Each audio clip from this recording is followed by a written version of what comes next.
എറണാകുളം മണ്ഡലത്തിലെ UDF സ്ഥാനാർത്ഥി ഹൈബി ഈഡന്റെ തെരഞ്ഞെടുപ്പ് പ്രചാരണം ഇപ്പോൾ കുടുംബസമേതമാണ്. ഭാര്യ അന്നയും 4 വയസ്സുകാരി ക്ലാരയും ഹൈബിക്ക് വേണ്ടി വോട്ട് ചോദിച്ച് പ്രചാരണ രംഗത്തുണ്ട്.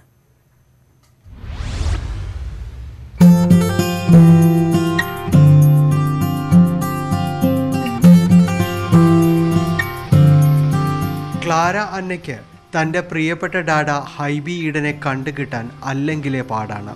അതിനിടയിലാണ് ലോക്സഭാ തെരഞ്ഞെടുപ്പിന്റെ ചൂടിലേക്ക് എത്തുന്നത്. വീട്ടിൽ മൊത്തം തെരഞ്ഞെടുപ്പ് മാത്രം ചർച്ചയായപ്പോൾ കൊച്ചു ക്ലാരയും ഡാഡയെ തേടി റോഡിലേക്ക് തന്നെ ഇറങ്ങി. പിന്നെ അമ്മയ്ക്കൊപ്പം വോട്ട് ചോദിക്കലായി. ഹൈബിയുടെ തെരഞ്ഞെടുപ്പ് പ്രചാരണം ഈ കൊച്ചുമിടുക്കിയുടെ കൗതുക കണ്ണുകളാൽ സജീവമാകുകയാണ്. ഡാഡ എന്നാണ് ഹൈബിയെ മകൾ വിളിക്കുന്നത്. മകളെത്തിയാൽ കയ്യിലേറ്റിയാണ് പിന്നെ ഹൈബിയുടെ വോട്ട് ചോദിക്കൽ.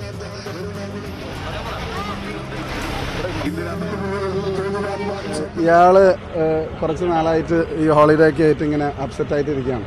അപ്പോൾ ഇയാൾക്കൊന്ന് ക്യാമ്പയിന് വരണമെന്ന് പറഞ്ഞു. അപ്പോൾ ഞാനൊരു ദിവസം ഒന്ന് ട്രയലിന് ഇറക്കി നമുക്ക് നോക്കാമെന്ന് കരുതി. ഹൈബിയുടെ ഭാര്യയും നിയമവിദ്യാർത്ഥിയുമായ അന്നയും പ്രചാരണ രംഗത്ത് മുഴുവൻ സമയവുമുണ്ട്. ന്യൂസ് 18 കൊച്ചി.